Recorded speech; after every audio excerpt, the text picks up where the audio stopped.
Assalamualaikum warahmatullahi wabarakatuh. Waalaikumsalam warahmatullahi wabarakatuh. Nah, ini adalah podcast perdana kita di EduTalk Bosowa. Jadi, untuk podcast perdana kita hari ini kita kedatangan narasumber yang istimewa, ada Kak Citra. Hai semuanya. Masya Allah, terima kasih loh bisa sempat hadir di hari ini bergabung sama kami. Terima kasih juga sudah diundang. Ini adalah sebuah kehormatan buat saya diundang di acara perdana ya. Ini bincang-bincang perdana di Bosowa EduTalk. Senang sekali bisa bergabung di sini. Ini sudah lama sekali ya kita tidak ketemu bincang. Iya, mumpung kita lama nggak ngobrol, nggak diskusi-diskusi bareng Dulu ya. tiap hari. Iya, dulu tiap hari ketemu diskusi.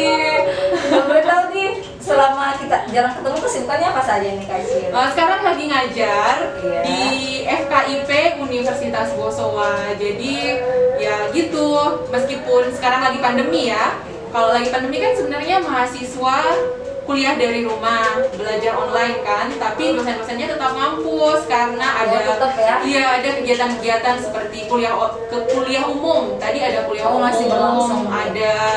Terus kita juga lagi persiapan akreditasi prodi. Masih. Ya, prodi IPA lagi Iya. mencanangkan akreditasi kita lagi. Mudah-mudahan ya, mudah-mudahan hasilnya bagus. memuaskan. Amin. Amin. Kita juga merancang penelitian, pengabdian masyarakat. Jadi meskipun sedang berada dalam suasana pandemi seperti saat ini, kita tetap giat beraktivitas ya dong. Kita tetap produktif. Jadi insyaallah. kesibukannya bukan hanya mengajar ya ternyata, tapi mengurus akreditasi, pengabdian. Betul sekali. Jadi kalau dosen ya bukan cuma mengajar, tapi banyak Betul. kegiatan lainnya. Kan selama ini yang ditahu bahwa dosen itu tugasnya ngajar saja, kalau Iya. mahasiswa ketemuannya seperti itu. Iya. Ternyata banyak sekali. Jadi tetap jalan ya kuliah walaupun secara online. Iya, tetap. Dosen-dosen di FKIP ya semuanya aktif-aktif. Jadi tentu saja perkuliahan tetap jalan. Jadi di FKIP itu prodinya bukan hanya tadi ya kayak katanya IPA Iya. sekarang akreditasi. Sekarang ada 7 prodi sebenarnya. Oh, Jadi, sudah ada 7. sekarang ada 7 prodi. Jadi saya kan prodi IPA. Ada juga fisika, pendidikan fisika, sudah ada fisika. ada fisika matematika, pendidikan matematika, bahasa Inggris, bahasa Indonesia, ada PPKN, PGSD. Jadi 7 ya. Jadi banyak Iya. sekali pilihannya. Jadi buat kalian ini nih ada Kak Citra kalau misalnya mau nanti bergabung di FKIP, ternyata pilihannya sudah banyak. Sangat banyak pilihannya. Nah, untuk hari ini kita mau bincang-bincang khusus sih sebenarnya Kak Cit terkait dengar-dengar Kak Citra ini kan katanya salah satu penerima beasiswa kemarin waktu lanjut sekolah. Iya, Boleh tahu betul beasiswanya apa sekali. ini? Jadi di tahun 2014 saya alhamdulillah kuliah S2-nya dapat beasiswa dari Thailand. Oh, di Thailand. Ya, itu beasiswa ASEAN, jadi ASEAN Scholarship dari Naresuan University. Oh, di Naresuan ya. Tahun 2014. 2014. Berarti kemarin lanjut kuliah kurang lebih 2 tahun ya di sana. Iya, jadi 2014 sampai 2016. Jadi saya lulus S1-nya Iya. Agustus 2013. Proses pendaftaran beasiswa, daftar, kemudian mulai kuliah S2-nya itu di Agustus 2014. Jadi rentang dari lulus sampai kuliah lagi itu 1 tahun. Lumayan ya. Iya, lumayan persiapannya. Wow, luar biasa. Kayaknya pengalaman beasiswa di Thailand luar biasa ya Kak. Kalau boleh tahu bisa berbagi ke kami di EduTalk Bosowa, bagaimana sih sampai pada akhirnya bisa berkuliah di sana, terus bagaimana awalnya pendaftaran hingga bisa mendapatkan beasiswa itu Kak. Jadi sebenarnya kalau ngomongin susah atau tidaknya, saya bisa bilang nggak susah sih Nah, sebenarnya. catatan dapat beasiswa ternyata tidak susah. Iya benar, sebenarnya nggak susah. Tapi saya kan lulusnya 2013 ya. Nah itu hitungannya saya mulai daftar dong. Jadi proses pendaftaran beasiswa itu bukan Jadi cuma ada satu, prepare ya, iya, prepare ada prepare dokumen. Kemudian saya bukan cuma daftar di Thailand aja, saya daftar beberapa beasiswa lain.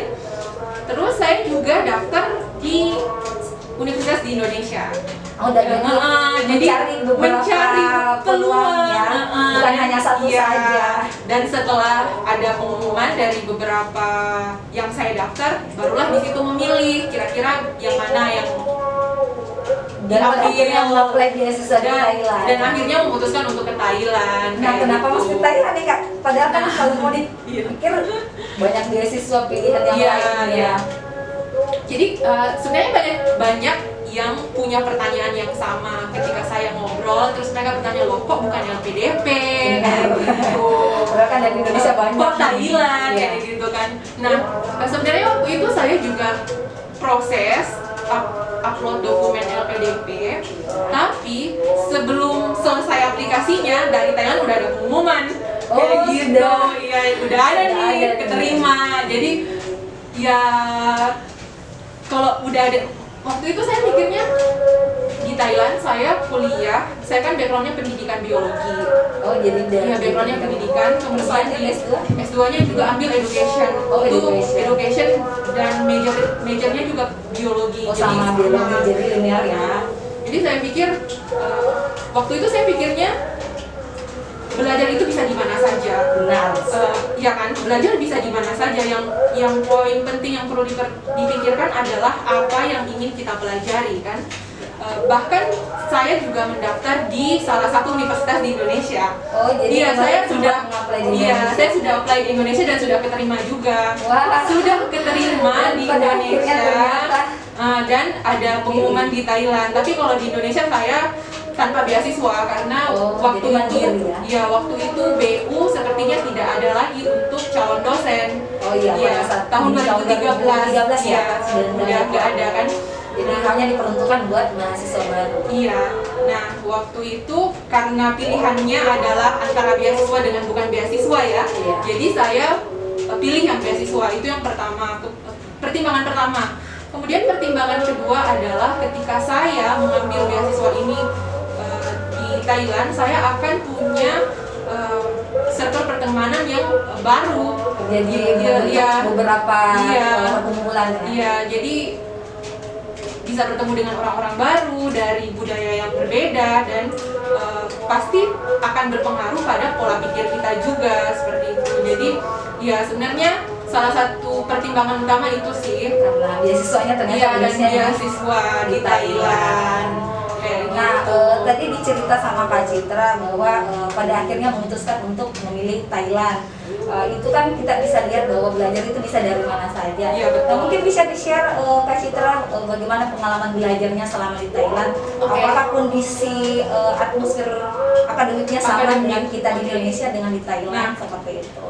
Jadi salah satu alasan juga yang membuat saya berani ke Thailand karena di Thailand tidak mensyaratkan untuk bisa bahasa Thailand atau belajar bahasa Thailand. Oh, jadi tidak mesti ya? Ya, tidak mesti belajar bahasa Thailand karena kalau misalnya saya harus belajar bahasa Thailand dulu, aduh, gak ngerti lagi butuh berapa waktu kan kayak gitu. Jadi ya udahlah, karena nggak diwajibkan untuk bisa bahasa Thailand. Tetapi ketika nyampe di Thailand kemarin kita tetap ada pelatihan bahasa seminggu. Itu cuma seminggu aja, cuma buat daily conversation, membantu buat kalau misalnya jadi sebelum kuliahnya berlangsung jadi dibuat pelatihan dulu atau sudah masuk di kelas. Jadi itu hitungannya masuk masa orientasi.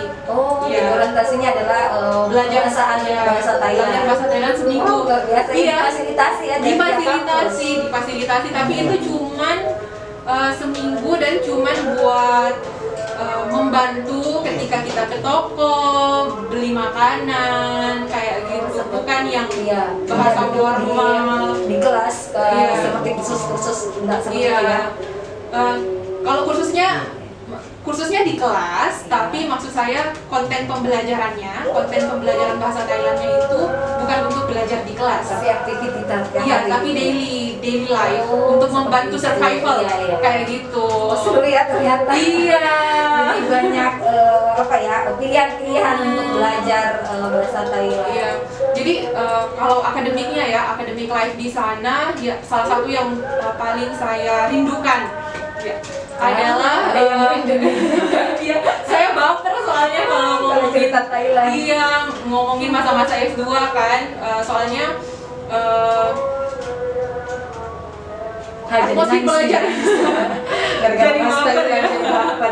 Jadi atmosfer belajarnya sangat terasa ya.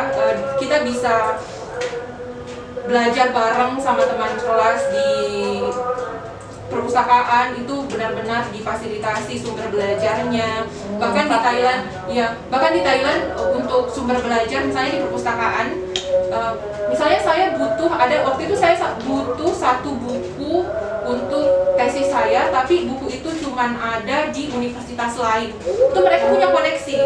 Oh, jadi yang mereka punya dari pihak perpustakaan ya, dicarikan seperti itu ya? Iya, jadi saya cari di perpus, kemudian ada datanya, tapi ternyata buku itu ada di perpustakaan di universitas lain, dan itu saya tinggal apply, maksudnya memberitahukan mereka bahwa saya butuh, dan itu mereka punya. Jadi walaupun sumber belajarnya tidak ada pada saat itu di perpustakaan universitasnya, kita bisa mereka jaringannya terhubung, kemudian itu kalau dari buku-buku, kalau dari supply jurnal-jurnal juga aksesnya mudah. Kemudian teman-teman saya juga mereka belajar. Jadi benar-benar Jadi kita benar atmosfer belajarnya itu sangat terasa. Bahkan besar. Motivasinya juga didukung dengan lingkungan. Kafe-kafe, bahkan kafe-kafe di dekat kampus. Kita ke kafe, tapi ketemunya sama kelompok-kelompok diskusi yang masih pakai seragam. Oh iya, jadi salah satu keunikan di Thailand adalah ternyata anak S1-nya mereka tuh masih pakai seragam. Oh, jadi kayak SMA kayak kita di Indonesia dari SD sampai SMA ada seragamnya gitu. Jadi anak S1 mereka seragamnya hitam putih. Jadi kalau sepertinya wajib coba nih daftar beasiswa di Thailand ya. Supaya S1-nya masih pakai seragam ya. Oh, jadi S1-nya masih pakai seragam. Kalau S2 udah tidak boleh bebas ya pakaiannya. Nah, ini salah satu pilihan terbaik juga ya kalau misalnya bagi mahasiswa yang saat ini S1 mau lanjutkan ke luar negeri, bisa sekali menjadi salah satu pilihan adalah beasiswa dari Thailand. Nah, memang benar kalau lulusan S1 sangat terbuka kemungkinan kesempatan untuk daftar beasiswa di Thailand. Jadi sekedar sharing ya. Kemarin saya apply di Naresuan bulan 5 dan pengumumannya itu bulan 7. 2 bulan saja. Itu 2 bulan lumayan dibanding dengan beasiswa lain itu sampai setahun. Iya, betul. Jadi saya bisa bilang itu cepat kalau dibandingkan dengan beasiswa lain. Dengan beasiswa lain kan biasa kita butuh lama. Belum lagi administrasinya. Kalau 2 bulan kayaknya 2 bulan. Betul-betul cuma 2 bulan. Jadi kalau saya tidak salah waktu itu deadline 21 Mei dan 6 Agustus itu saya sudah di Thailand. Wah, cepat ya prosesnya. Secepat itu sudah bisa merasakan pendidikan di Thailand. Betul sekali. Kalau boleh tahu nih Kak Cid, dari pengalamannya kayaknya sangat seru ya belajar dan melanjutkan studi di Thailand. Tipsnya dong buat kita atau mahasiswa yang nantinya mau lanjut ke sana, mulai dari pendaftaran, bagaimana caranya, kan saat ini kita khusus Thailand kayaknya informasinya masih sangat terbatas. Mungkin bisa di-share bagaimana memulai pendaftaran di Thailand. Nah, kalau mau daftar beasiswa untuk S2 di Thailand itu sebenarnya sangat banyak kesempatan. Bukan banyak ya, tapi sangat banyak. Jadi ini salah satu perbedaan dengan beasiswa yang ditawarkan di Indonesia. Kalau di Indonesia kan kita punya LPDP ya.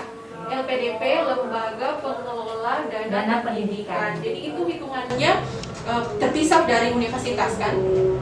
Nah, kalau di Thailand masing-masing universitas punya alokasi dana. Oh, jadi sudah ada pakem-pakemnya sendiri Iya, ya? jadi waktu di Thailand saya sempat ngobrol dengan International Office. Dijelaskan bahwa memang pemerintah Thailand memberikan dana ke masing-masing universitas untuk dikelola sendiri secara mandiri. Jadi untuk seleksinya itu tergantung dari universitasnya masing-masing. Jadi dikembalikan ke universitasnya masing-masing. Tetapi selain itu tentu saja ada juga beasiswa yang langsung dikelola oleh pemerintah. Tapi selain dari pemerintah Thailand, masing-masing universitas juga punya beasiswanya masing-masing. Oh, jadi bisa ya? Jadi bisa misalnya daftar di universitas A, daftar di universitas B, daftar di universitas C, langsung bisa itu ya, bisa nanti di waktu yang sama. Iya, di waktu yang sama sesuai dengan deadline atau timeline mereka masing-masing. Nah, kalau lulus misalnya di tiga-tiganya ya tinggal memilih. Tinggal memilih salah satunya. Kalau jenis-jenisnya kalau di Thailand, misalnya universitas saya di Naresuan,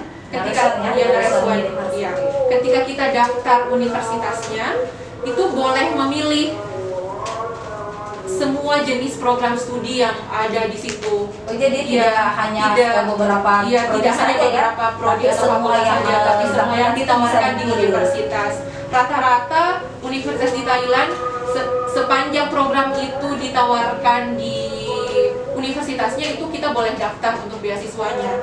Tetapi ya ada juga beberapa universitas yang punya grant khusus untuk penelitian. Seperti itu ya. Jadi banyak sekali pilihan. Sangat banyak pilihan. Jadi bisa sekali ya buat mahasiswa-mahasiswa kita khususnya yang ada di Unibos untuk bisa melanjutkan ambil beasiswa di sana ya. Sekali. Nah, kalau mau tahu beasiswanya sekarang kan ada Instagram ya. Nah, perkumpulan mahasiswa Indonesia di Thailand itu Permita. Tinggal silakan catatnya nama Instagramnya Permita itu aktif berbagi informasi terkait beasiswa yang lagi buka. Wow, jadi tidak ada lagi alasan bahwa kurang informasi. Betul sekali. Maksudnya tidak tahu informasinya. Kita memang harus aktif sih kalau sebagai scholarship hunter. Karena beasiswa itu tidak datang sendiri, ya harus dicari. Harus dikejar. Tidak menunggu duduk terus tiba-tiba beasiswa menghampiri. Gak mungkin. Semua harus dicari, kumpul dengan komunitas pencari beasiswa kayak gitu. Nah, itu mungkin salah satu tips ya Kak Cid, kalau salah satu tipsnya. Beasiswa mungkin ada tambahan tips-tips biar yang lain kalau misalnya daftar khususnya di Thailand nanti apa saja nih Kak Cid? Nah, biasanya mahasiswa juga berpikir ya kalau misalnya kita dari universitas swasta kayaknya nggak mungkin deh saya lolos untuk beasiswa A atau beasiswa B karena saya notabene dari swasta. Banyak ketakutan di awal nih kalau mau daftar beasiswa. Padahal sebenarnya nggak gitu.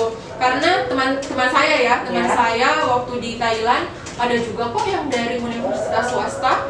Kemudian banyak ya. Iya, di junior saya setelah saya dari universitas swasta di Makassar dan bisa lolos beasiswa juga. Dan dia bukan di kampus negeri loh, jadi bisa ya. Jadi bukan hanya negeri tapi kampus swasta pun masih mendapatkan berhasil memperoleh beasiswa lanjut S2. Jadi tergantung dari individunya. Nah, tipsnya yang pertama perbaiki akademik tentu saja kalau S2 minimal 3,0 kalau saya tidak salah. IPK minimal 3,0. Nah, jangan berpikir karena IPK-nya 3,0 lalu pesimis untuk daftar. Biasanya kan kayak gitu. Harus 3,9 baru berani. Kadang untuk mendaftar beasiswa itu sudah ada ketakutan sendiri. Daftar saja. Salah satu teman saya dia pernah share IPK-nya di bawah 3,5. IPK-nya di bawah 3,5 tapi dia mau buktikan bahwa dia bisa lolos beasiswa dan benar. Dia bisa lolos beasiswa dulu ya. Itu kalau kekhawatiran dari IPK ya. Ada juga kekhawatiran dari aktivitas organisasi. Oh, itu juga salah satu kendala ya iya. ketika ingin mendaftar beasiswa. Saya banyak ngobrol kan dengan mahasiswa Nah, sebelumnya. pengalaman kita banyak iya, sekali nih. saya banyak ngobrol sama mahasiswa dan mereka salah satu kekhawatirannya adalah, Kak, saya tidak punya organisasi, tidak bergabung organisasi ketika S2, bisa nggak sih lolos kayak gitu. Nah, saya mau bilang sebenarnya yang dilihat nantinya bukan cuma satu sisi, tapi Anda Banyak akan ya. dilihat secara keseluruhan sebagai satu individu yang utuh, dan organisasi itu sebenarnya hanya satu hal. Pendukung. Iya, pendukung. Gitu. Sebenarnya yang dilihat itu adalah lebih ke bagaimana Anda menunjukkan keterampilan komunikasi, skill iya, masing-masing ya. keterampilan kolaborasi, pemecahan masalah kan seperti itu. Iya, problem solving. Iya, problem solvingnya tidak harus melalui organisasi. Misalnya bisa Anda menjelaskan, kalau tidak berorganisasi ya, misalnya Iya. bisa menjelaskan Anda adalah asisten dosen, atau Anda adalah asisten lab misalnya, atau Anda pernah ikut kegiatan sosial di sini membantu masjid misalnya, atau apapun itu yang jadi banyak sekali ya yang bisa diperlihatkan dari Iya. diri kita ketika mendaftar Betul. beasiswa, bukan dari satu sisi. Iya, Atau atau aktif di betul suatu sekali. organisasi, jadi banyak pilihan, banyak yang bisa ya. Pokoknya dicoba Betul. saja, jangan takut. Karena ketakutan Jangan kayak pesimis membunuh dulu, iya. mimpi. Jadi harus kreatif dalam melihat diri kita. Benar Iya, sekali. seperti itu. Nah, selanjutnya yang paling penting tentu saja keterampilan berbahasa Inggris. Nah, Nah, ini juga nih guys, itu. kemarin tuh waktu bincang-bincang sebelumnya di acara webinar, itu ketakutannya adalah kemampuan bahasa Inggrisnya. Apakah kalau untuk beasiswa kemampuan bahasa Inggris itu harus bagus dulu baru bisa daftar? Saya mau bilang seperti ini, sebenarnya untuk kemampuan berbahasa Inggris itu penting ya kalau kita mau keluar negeri. Tetap penting ya. Kenapa? Ya kita kan di negaranya orang ya, secara logika. Kalau kita nggak ngerti bahasa Inggris, belajarnya gimana? Gimana cara berinteraksinya? Iya, kayak gitu kan? Kenal suasana Iya. akademiknya. Jadi penting untuk belajar bahasa Inggris. Nah, itu harus ditingkatkan ya. Tapi jangan pesimis ketika tidak terlalu tinggi. Berapapun nilainya, selama itu cukup untuk mendaftar, daftar saja. Daftar saja. Nah, bahkan ada satu kasus cerita teman saya. Waktu itu standarnya TOEFL ITP 500. Nah, Lumayan tinggi ya. ya lumayan tinggi. 500 apa 450. Nah, teman saya ini kurang sedikit. Tidak sampai ya. Tidak sampai standar, dia kurang Kurang sedikit. sedikit. Nah, tapi semua berkas lain kan dia sudah Sudah penuhi. prepare ya, sudah penuhi, dan tinggal bahasa Inggrisnya Tinggal adalah kurang sedikit. semuanya itu tadi. Iya. Jadi karena dia udah capek, ya udahlah di Daftar saja, disubmit kan. saja. Iya, kayak gitu. Nah, ternyata lolos. Masya Allah tuh kan. Ternyata Jadi tidak mungkin, silakan dicoba, hilangkan ketakutan di awal. Betul, Sa? Iya, betul. Jadi dia dapat email, dia lolos bersyarat. Oh, awalnya Iya, karena lolos satu itu yang bersyarat. tidak terpenuhi. Iya, jadi syaratnya itu adalah dia ke Thailand selama 1 semester, diberi kesempatan untuk memenuhi syarat bahasa Inggris. Oh, jadi itu bisa ya? Iya, bisa. Nah, Kayak jadi gitu. kalau misalnya ada satu persyaratan mungkin tidak terpenuhi, jangan langsung mundur, dicoba saja, kita upgrade saja, kemudian kita submit. Urusan belakang mau lulus atau tidak, ternyata di depannya dikasih kemudahan seperti Iya, tadi betul. temannya Kak Jadi, Citra. ya, tugas kita adalah berusaha dan mendaftar. Lulus Nah, atau tidak lulus atau urusan tidaknya mereka. betul Iya, ya. kan? Nah, buat Gitu. kalian para pemburu beasiswa, jadi jangan pernah takut untuk mendaftar. Silahkan dicoba dulu, silahkan penuhi, silahkan lakukan preparasi sedini mungkin untuk mendaftar beasiswa. Untuk lulus tidaknya, yang penting kita sudah berdoa, berikhtiar. Iya. Lulus tidaknya diserahkan kembali ke Iya, betul sekali. Allah Subhanahu wa Ta'ala. Jadi tips dari saya ya, kalau misalnya mau mempersiapkan diri dari awal, dulu saya waktu S1 memang punya cita-cita juga mau dapat beasiswa sekolah ke luar negeri kan, seperti itu. Dan ternyata Iya, alhamdulillah. alhamdulillah bisa terwujud. Jadi dulu saya rajin belajar bahasa Inggris, nyicil belajar TOEFL tiap hari. Oh, Sebelum jadi iya, benar-benar dari jauh-jauh hari. dari jauh-jauh hari nyicil belajar TOEFL. Kemudian yang kedua, berkegiatan yang berhubungan dengan bidang saya. Bidang saya pendidikan biologi kan. Iya. Nah, tidak harus berorganisasi. Waktu itu saya ikut klub belajar olimpiade, kemudian ikut asisten lab, jadi asisten dosen. Itu kan sebenarnya menunjukkan kemampuan kita berkolaborasi, pemecahan masalah seperti itu. Jadi Itu salah satu ya, skill itu yang salah bisa satu kita jual ditonjolkan ya, betul, pada bisa saat kita mendaftar. jual ketika mendaftar beasiswa, karena itu yang akan menjadi salah satu Nilai pertimbangan plus. mereka. Jadi ada yang bisa dijual Iya. ke mereka bahwa kita memiliki beberapa Iya, kelebihan, kemampuan dan kemauan untuk berkontribusi Wow, luar seperti biasa itu. sekali ini. Oke nih, kayaknya seru sekali ya pembahasan kita hari ini terkait beasiswa. Jadi, Gak ada habisnya. Nggak ada habisnya, Iya, beda. kalau kisah-kisah beasiswa masing-masing punya punya pengalaman yang berbeda. iya dan unik-unik kan. Benar Kayak sekali, gitu. kasih terang. Oke nih, kayaknya kalau kita teruskan tidak ada habisnya. Mungkin untuk mengakhiri perbincangan kita pada hari ini, ada tidak motivasi yang bisa diberikan kepada mahasiswa-mahasiswa yang nantinya akan mendaftar dari banyaknya pilihan beasiswa? Mungkin bagaimana caranya menentukan sikap dan Iya. pada akhirnya memutuskan untuk memilih beasiswa tertentu. Oke, jadi kalau saran saya, hal pertama yang harus dipikirkan adalah apa yang ingin Anda pelajari. Mau kemana setelah lulus S2? Karena ada satu orang yang pernah bertanya ke saya, Kak, kalau mau daftar beasiswa, bagusnya ke negara apa? Loh, saya bilang harusnya itu menjadi pertanyaan kesekian. Karena hal pertama yang harus ditanyakan, mau belajar apa? Benar-benar. Kan kayak gitu.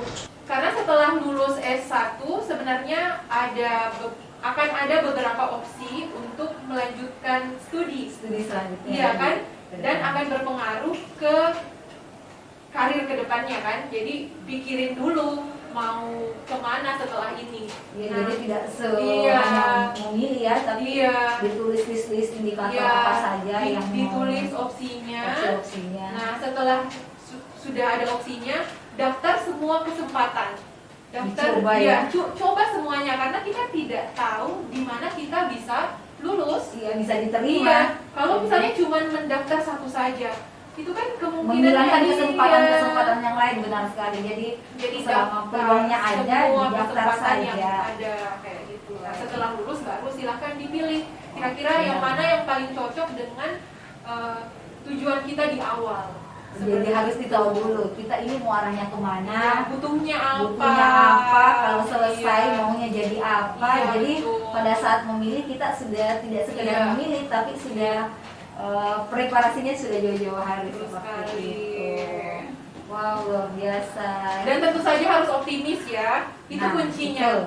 Jangan Kalau sudah iya. daftar, jangan belum ada pengumuman kayaknya tidak lulus deh. Jangan belum mendaftar sudah bilang tidak lulus kan itu. Banyak yang seperti itu, Iya, kayak belum gitu. cari informasi sudah bilang kalau ada persyaratan satu saja tidak terpenuhi, sudah tidak mau Iya, dibuka-buka sudah lagi, mundur, sudah sudah mundur dan merasa sepertinya saya tidak bisa. Dan sudah kayaknya yang seperti itu dihilangkan dari awal. Karena untuk para pejuang-pejuang beasiswa memang di awal kita harus berjuang. Jadi Pantang menyerah. pantang ya. menyerah. Pejuang beasiswa itu pantang menyerah sampai lulus. Sampai lulus. Jadi kalau sekali daftar tidak lulus dicoba lagi sekali. Ada saja yang bisa dibagikan ke teman-teman bahwa untuk daftar beasiswa itu banyak sekali. Jadi beda-beda ya pengalaman tiap orang-orang yang bakalan mendaftar. Jadi silakan dicoba, cari pengalamannya sendiri. Kalaupun gagal, digali lagi gagalnya kira-kira di bagian mana supaya next kalau mendaftar bisa dipenuhi yang kegagalan yang kemarin. Betul Seperti sekali. itu. Oke, kayaknya ngobrol-ngobrol kita hari ini sudah lumayan panjang. Jadi buat mahasiswa yang akan mengupload beasiswa silakan cari tahu dari sekarang karena informasi sudah ada di mana saja. Apalagi kecepatan sosial media itu bisa luas. Jadi perbanyak relasi, cari informasi sedini mungkin, preparasinya dia sedini mungkin. Seperti Oke. ya Kak Cid. Bisa juga dengan mengikuti podcast Bosowa EduTalk karena kita masih ada episode-episode selanjutnya dan tentu kita akan mengundang dosen-dosen dari Universitas Bosowa kan yang Pastinya. dari berbagai jenis Jadi adalah podcast beasiswa. perdana. Jadi Iya. untuk podcast perdana kita hari ini membahas satu beasiswa, yaitu kalau tadi dijelaskan sama Kak Citra langsung yang sudah punya pengalaman. Next bakalan ada lagi cerita-cerita menarik atau bincang menarik kita terkait beasiswa yang lainnya, seperti itu. Oke Kak Citra, terima kasih banyak untuk waktunya. Terima kasih Masya Allah. banyak juga sudah Luar biasa diundang di bisa sini. datang sharing-sharing. Senang sekali bisa ikut bergabung di sini. Semoga kedepannya bisa lagi ya. Iya, insya Allah. Amin. Oke, saya Iva Safira dari EduTalk Bosowa mundur pamit. Insya Allah di next perbincangan kita akan membahas sesuatu yang menarik lagi. Sampai jumpa, terima kasih. Sampai jumpa.